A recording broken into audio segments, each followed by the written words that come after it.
stream. Thank you so much for being here. I am Marie Walker, and I am the director of the Ada Mae Ivester Education Center here at the Northeast Georgia History Center. And today I am going to be talking to you about Amelia Earhart. Now, I'm willing to bet that everyone here has probably at least heard of Amelia Earhart, as she has become almost an American legend.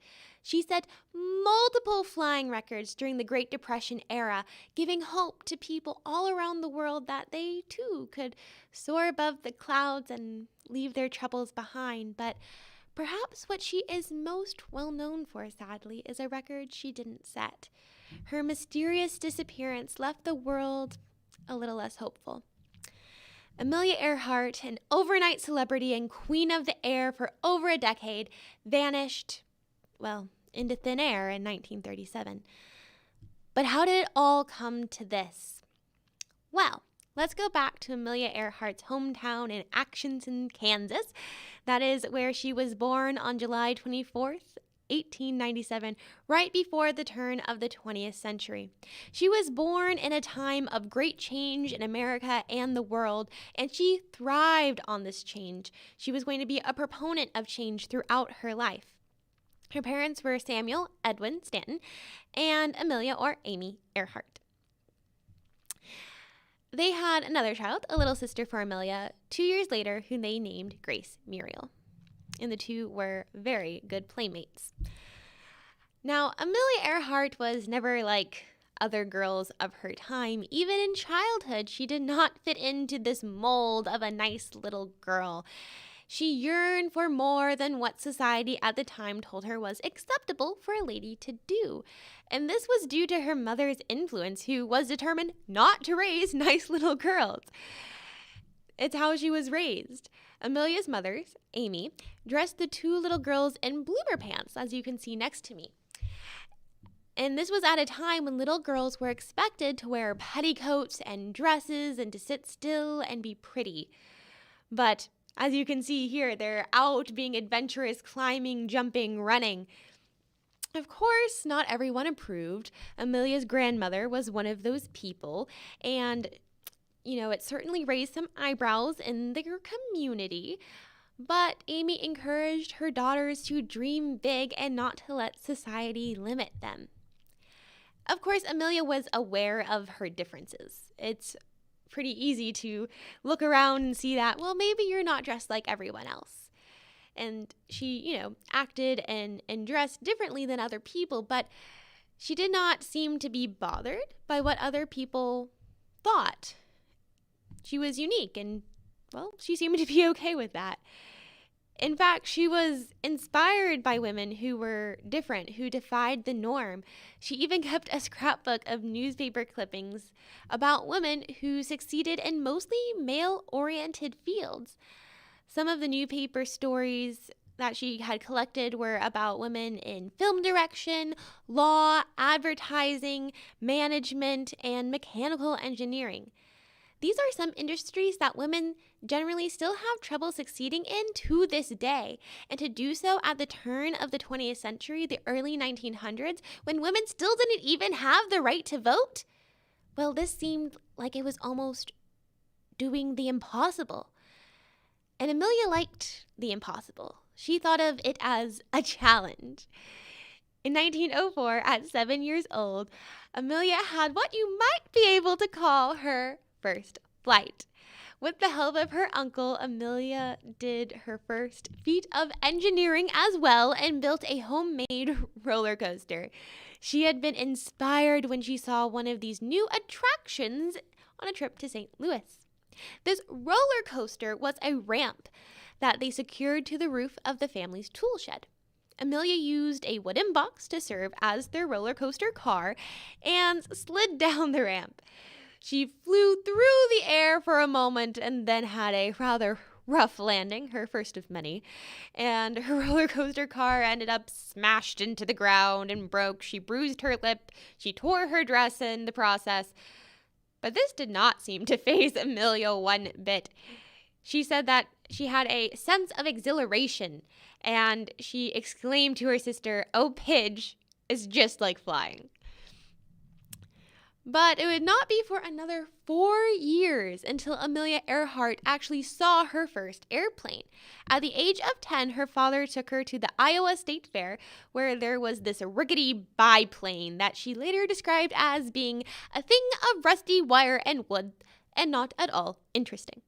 Her dad asked if she would be interested in going on a flight in this biplane as they were giving rides at the fair, but Amelia refused and asked if they could go back to the merry-go-round instead. Airplanes were very, very new at this time, and not a lot of people trusted them. Amelia's visit to the fair happened just 5 years after the Wright brothers had completed their first successful flight in 1903. People were still very cautious of accepting this contraption that, well, many people had safety concerns about, just like young Earhart. Taking off, maneuvering the plane while in the air, and landing were all still a bit of, well, there was a lot of risk involved in throwing yourself into the air in one of these contraptions. But airplanes continued to improve rapidly during this time period, well, thanks to World War I, because just 11 years after the first successful flight, World War I began. Now, when the wars first started in 1914, aircraft played a very small role in warfare.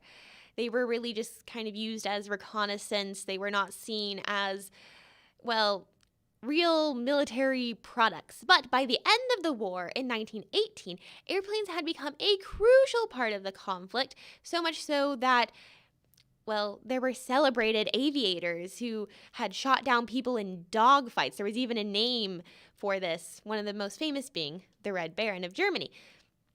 But it was really during this time period that Amelia's fascination with flying began in earnest. Because during her Christmas vacation in 1917, Earhart was visiting her sister, Grace, in Toronto, where there was also a military base. There, she saw firsthand the condition of wounded soldiers returning from the battlefields of Europe, and she wanted to do something to help with the war effort and ease the suffering that she saw. So she became a nurse. She received training as a nurse's aide from the Red Cross and began work with the Voluntary Aid Detachment, or VAD. Now, the Voluntary Aid Detachment was, well, as it says in the name, a voluntary unit of civilians providing nursing care for military personnel. This was organized by the United Kingdom, but it can also be found in various other countries in the British Empire, including Canada, where Earhart served. Being a VAD nurse meant that she was not a fully qualified nurse. She was a nurse's aide. Therefore, she's not going to be assisting in surgery. Her duties are going to, well, include tasks that require manual labor, if you will. This included preparing food in the kitchen for patients that had special diets and handing out prescribed medication from the hospital's dispensary. But, she's not going to be assisting in surgery. She did not have training for that. Now, you may be wondering, what did becoming a nurse's aide have to do with flying? Well, it was while she was serving as a nurse's aide that Earhart began to spend time watching pilots in the Royal Flying Corps train at a local airfield while in Toronto. And this is when she became incredibly fascinated by flying. But it would be a long and somewhat meandering road for Earhart to become the iconic aviator that we know her as today. After the war, Earhart prepared to enter Smith College, but then she changed her mind and instead enrolled at Columbia University. No doubt, her choice of studies was influenced by the time she spent as a VAD nurse. She decided to register in a course for medical studies. But this did not really last for long. She quit a year later and moved back in with her parents in California. And it was while she was in Long Beach, California, on December 28th, 1920, that Earhart and her father visited an airfield where the famed World War I pilot Frank Hawks was visiting. And after serving in the United States Army Air Service, because the Air Force was not around yet, Hawks had become a record-breaking aviator, setting speed records around the globe. And it was this fastest airman in the world that gave Earhart a ride that would forever change her life. Because by the time, she says, by the time I got 200 or 300 feet off the ground, I knew I had to fly. So after that 10-minute flight, which cost her father $10, that's $1 a minute, quite expensive for the time, she was immediately determined to learn how to fly. But flying lessons are expensive. Amelia was going to need $1,000 to start flying lessons. That's an equivalent to about $13,650 today, just for your reference. So Earhart worked a variety of odd jobs to come up with the money. She worked as a photographer, a truck driver, a stenographer at the local telephone company.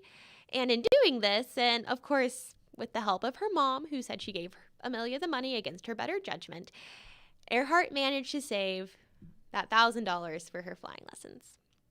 And it was in the December of 1920 when Earhart arrived at the Kinner Airfield near Long Beach, California. She, along with her father, had taken the bus all the way to the end of the line and then walked 4 miles just to even get to the airfield. But that long ride and walk did not deter Earhart. She wanted to fly and she needed to find a teacher. As she arrived at the airfield, Earhart had just one statement and one request. I want to fly. Will you teach me? The answer was yes. Her teacher was Anita or Neta Snook, a pioneer aviator who achieved a long list of firsts herself.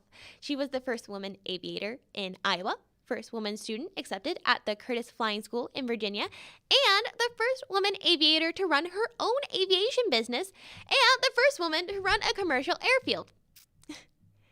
Just to list a few of her accomplishments. Anita Snook is the kind of woman that belonged in Earhart's childhood scrapbook, and it was in Snook that Earhart found a teacher, a mentor, and inspiration. Earhart had her first flying lesson with Snook on January 3rd, 1921, when she was just 23 years old. Of course, to look the part of an aviator for her lessons, Earhart chose a leather jacket, as you can see they're wearing there.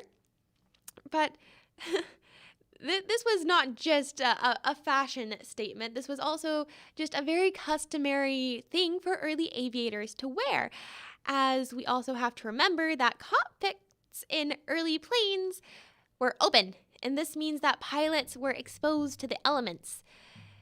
Therefore, pilots needed something warm, but they also needed something protective in case of a rough landing. But Earhart knew that the other pilots would be judging her if she looked like she had a new coat. So she was scared that, they might think she was just posing as a pilot, that she wasn't a serious aviator. And of course, also the truth of the matter, which was, she was a newbie. So to make her jacket look warm, she slept in it for 3 nights. I don't think Amelia Earhart was vain necessarily. I think she was just concerned with how she looked and had an interest in fashion, which we will see come up again later in her life. At this time, she also cropped her hair short in the style of other lady aviators, but also just fashionable women of the time. Short hair was very popular among bold women in the 1920s. It was very often associated with the flapper movement and this concept of the new woman, or women who were pushing against the limits that society had imposed on them. And what better metaphor for breaking the glass ceiling, breaking barriers than, taking off literally in a plane, in flight. So in the summer of 1921, after 6 months of flying lessons, Earhart purchased a secondhand bright yellow Kinner Airstream biplane that she nicknamed the Canary.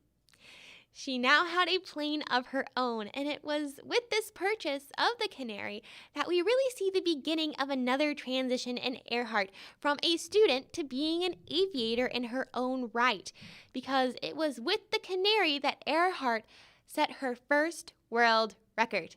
On October 22nd, 1922, Earhart soared to the altitude of 14,000 feet, achieving the world record for highest altitude for female pilots. And she set this world record when she didn't even have her pilot's license yet. She would not get that until almost 6 months later on May 15th, 1923.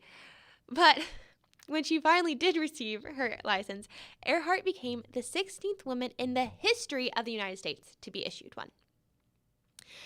But after this, Earhart's flying dreams would have to be put on hold.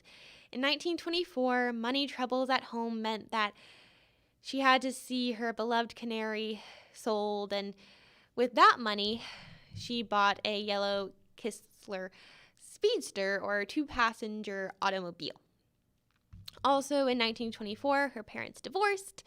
This was no surprise, as their marriage had been troubled since the beginning, but it still had a large impact on the family. Earhart and her mother set out on a transcontinental trip in that Speedster automobile from California to Boston, Massachusetts, where the pair then moved in with Amelia's sister, Muriel. Amelia had plans to re-enroll in Columbia University, and she did for several months, but then she was forced to abandon her studies and give up her future plans of enrolling at the Massachusetts Institute of Technology because her mother could no longer afford it. Her family needed money. So Amelia went back to work. She found employment first as a teacher, then as a social worker at the Denison House, a Boston settlement house where she worked primarily with immigrants. And it was while Earhart was living in Medford, Massachusetts.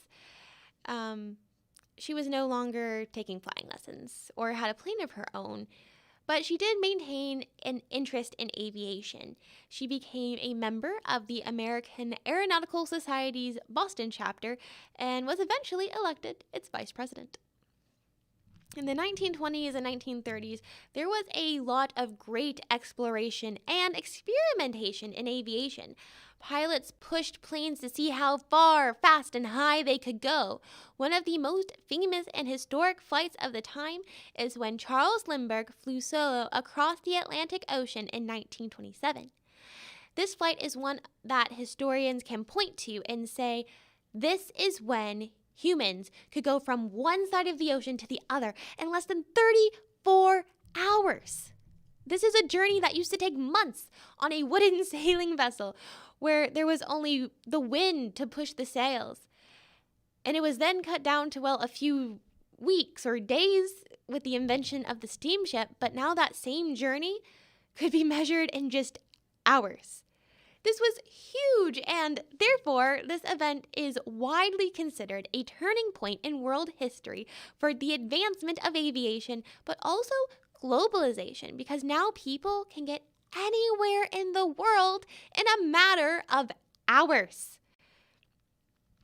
Now that there was a man who had crossed the Atlantic, Amy Guest, another pilot, expressed interest in being the first woman to fly or at least be flown across the Atlantic Ocean.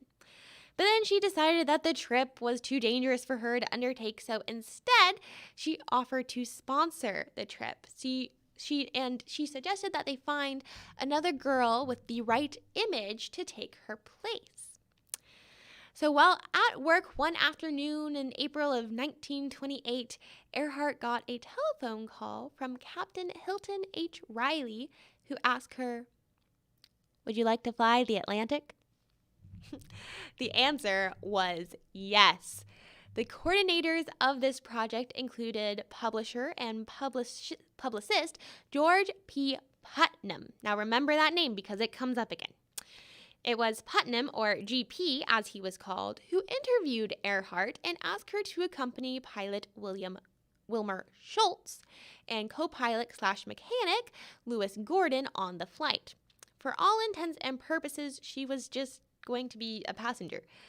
But they also let her keep the flight log so she could actually, say she had a task, feel like she had some part in this other than just being kind of, a prop. So the team departed from Newfoundland on a plane named the Friendship on June 17, 1928, and landed near Bury Port, South Wales, exactly 20 hours and 40 minutes later. When interviewed after landing, she said, "Schultz did all the flying, had to. I was just baggage, like a sack of potatoes." She then made a prediction, adding, "Maybe someday I'll try it alone." It was clear from the very beginning that Earhart was not going to get to be a pilot in this mission. She was going to just be a passenger, but she was referring in the interview that the plane was actually using flying instruments that she had no training for, and therefore she could not, even if had been given chance, even if she had wanted to, she physically could not have flown that plane, the Friendship. But when Schultz, Gordon, and Earhart, that flight crew, returned to the United States, they were greeted with a ticker tape parade in Manhattan, which was then followed by a reception with President Calvin Coolidge at the White House. Earhart was crowned the reigning Queen of the Air, and she had become an overnight celebrity with this airplane ride. But she felt rather insecure about all this fame. She felt like she really hadn't done anything to deserve this attention. She was just a passenger who had not even piloted the aircraft. But she was still, she made the most out of this situation. Earhart went on a lecture tour in 1928 that lasted until 1929 at the suggestion and urging of George Putnam. While Amelia was on this lecture tour talking about her experience on the flight and in aviation in general, Putnam created an ad campaign using her image. He had her write and publish a book about the experience and also planned a new lecture tour series while she was still on the first. But he also created an image of Amelia Earhart that we think of to this day by doing this mass market campaign that used her image to endorse all sorts of products, including baggage and Lucky Strike cigarettes, as you can see here next to me. And, actually endorsing these cigarettes caused some image problems for her. McCall's magazine actually retracted an offer because of the controversy, but she was able to move past it. She also lent her name to a women's clothing and sportswear line that she helped design. She had always been interested in fashion. She had always been fashionable in a very simplistic way, very chic. She also was a seamstress, and her family said that she would make her own suits. So designing a clothing line came very naturally to her, and it's something that she took an active role in promoting. Her active living line was sold in 50 stores, one of which being the powerhouse that was Macy's. Now, this marketing campaign by both Earhart and Putnam was successful in establishing the Earhart mystique in the public psyche that we really still have to this day. And it's at this point that she is one of the most famous aviators in the world. And she hasn't even done any of her big solo flights yet. She didn't even own a plane at this time. The idea of her being a great aviator right now was really just all marketing. So Amelia knew that too, and she was bothered by that. But now that she had the funds, thanks to these endorsements, thanks to these ads, she wanted to set an untarnished record for herself. Really do accomplishments that she could get behind and take pride in for actually achieving by herself. So it was in the August of 1929 that Earhart bought another airplane of her own, a single-engine Lockheed Vega, and she made her first attempt at competitive air racing.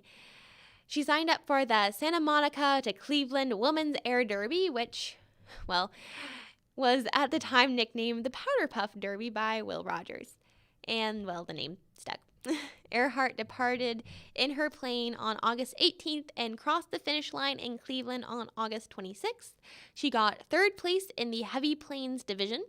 The winner of the tournament was Louise Thaden. This, of course, caused some embarrassment for Earhart, as she was arguably the most famous aviator in the competition, but she did not prove herself to be the best flyer. There was also one fatality during the race. Marvel Crossan's plane crashed, killing her on impact. Actually, why her plane went down is unknown, but it is hypothesized that there was a faulty vent allowing CO2 to build up in the cockpit, which then disoriented her and caused her to lose control of the plane and crash. This is a heartbreaking display of the fact that even with the best flyers in America who knew their craft and knew their planes well, flying was still very risky, which is something that we don't always associate with flying today, as it has become very standardized. But crash-ins were way more common than one might think. Earhart was very private and tried to keep her personal life out of the press's spotlight. But when Earhart broke her engagement with Samuel Chapman, a chemical engineer in Boston in 1928, it caused a buzz. Because during the same time period, Earhart and publisher George Putnam had spent a great deal of time together. Putnam then divorced that next year in 1929 and almost immediately sought out Earhart, proposing to her 6 times before she finally agreed to marry him. They married on February 7th, 1931, at Putnam's mother's house in Connecticut. It was a very small and private affair. Earhart preferred and referred to her marriage as a partnership with dual control. After having a front row seat to her parents' troubled marriage growing up, she was wary of marriage, to say the least. She was also a progressive with a very liberal idea about how marriage should be. She thought that there should be equal responsibilities for both partners in the marriage, that both people could be breadwinners in their own rights and still have, well, separate identities. In a letter that she wrote to Putnam and hand-delivered to him on the day of the wedding, she didn't just send him this letter, she hand-delivered it, which makes it a little bit better. She wrote, "I want you to understand. I shall not hold myself to you by any medieval code of faithfulness, nor to me shall I consider myself bound to you similarly." She continued, "I may have to keep some place where I can go to be by myself now and then, for I cannot guarantee to endure at all times the confinement of even an attractive cage." There was no honeymoon for the newlyweds.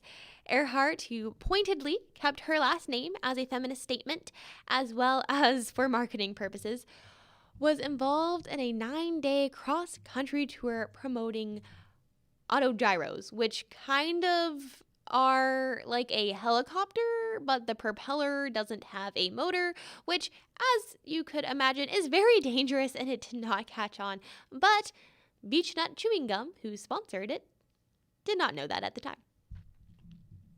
Now, Earhart and Putnam could be described as workaholics. They were always working and always thinking about the next big thing, the next big flight.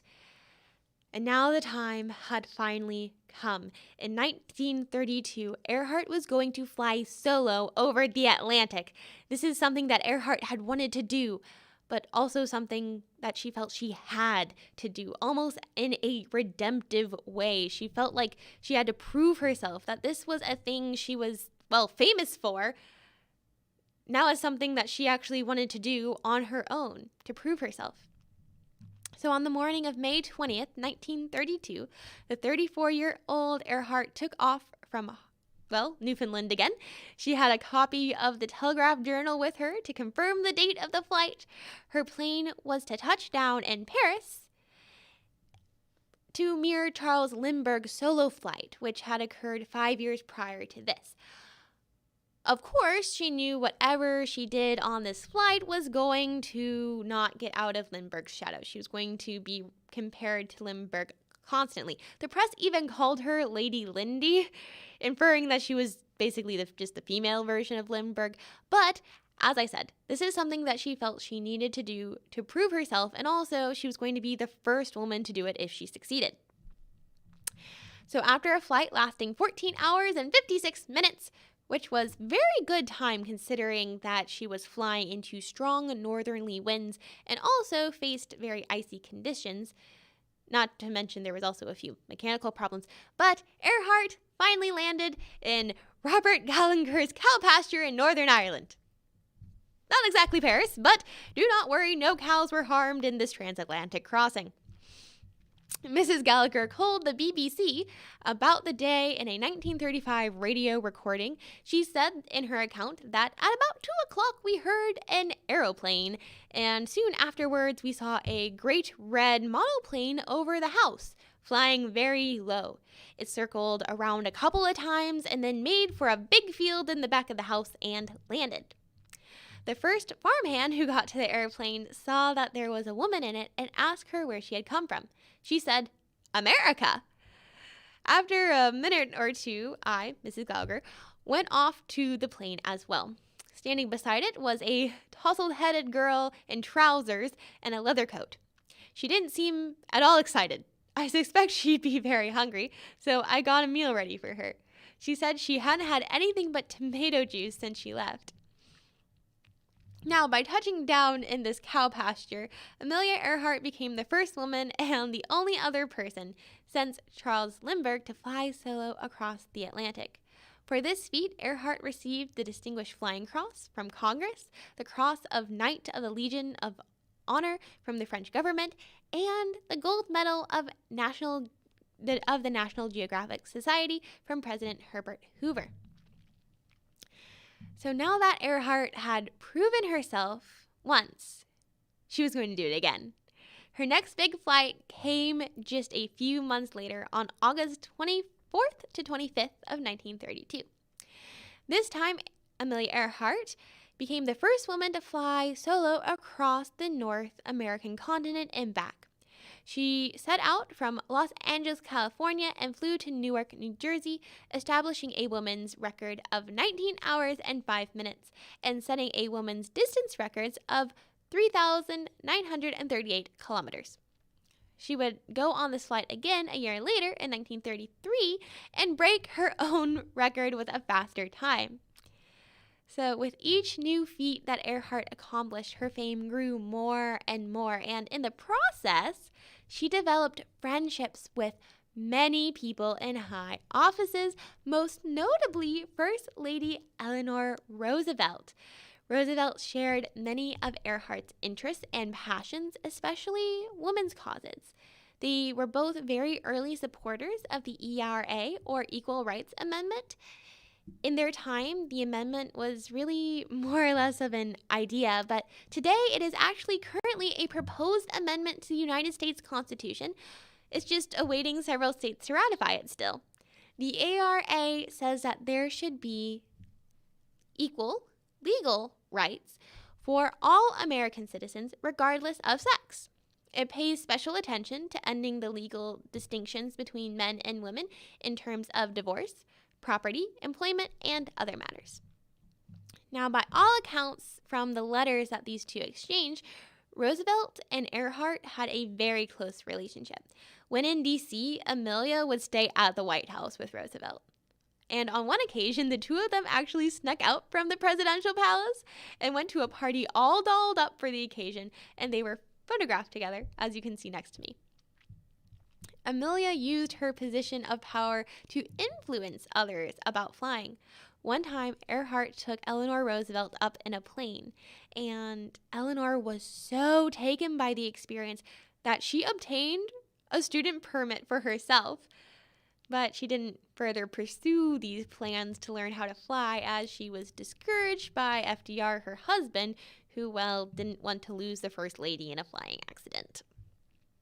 Now, a couple years after her last big flight, Earhart was ready to take to the skies again. On January 11th, 1935, Earhart became the first aviator ever, not just the first female, but the first person ever to fly solo from Honolulu, Hawaii to Oakland, California across the Pacific Ocean. And this would be just the beginning of a historic and record-setting year for her. Also in 1935, she flew solo from Los Angeles to Mexico City, and then from Mexico City to New York. Her flight itself was uneventful, which, well, that's how you want a flight to be. The only excitement came when she landed in Newark, New Jersey, and there was a large crowd of people there to greet her, which ended up actually being a little bit of a concern because she had to, not run into him when her plane was being taxied, well, rather into the throng. But it was in between these flights that she worked as a career counselor for women at Purdue University. Now, early in 1936, Earhart started planning an around-the-world flight. Although others had flown around the world, her flight was going to be the longest at 29,000 miles because it roughly followed the equator. It was an equilateral route. Purdue University, who she had been working for, financed a new plane for Amelia, a Lockheed Electrica 10E, which she called the Flying Laboratory. Though the plane was purchased less for scientific research and more for Amelia's new dream of circumnavigating the globe, they were going to do some experiments on the plane, but it was really more for Amelia. So Earhart chose Captain Harry Manning as her navigator. Manning was not only a navigator, but he was also a pilot himself and a skilled radio operator who knew Morse code. The original plan was a two-person group, just Earhart and Manning. And Earhart would fly, Manning would navigate. But during a flight across the country that included Earhart, Manning, and Putnam, Manning did a navigation fix, and that fix alarmed Putnam because Manning's position put them in the wrong state.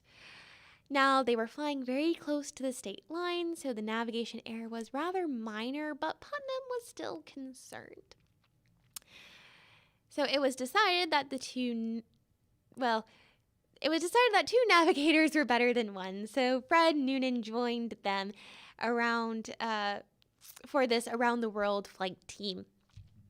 And Noonan brought with him experience, which was helpful, that the other two didn't have, such as celestial navigation for aircraft, which was going to be invaluable when flying over the open ocean waters.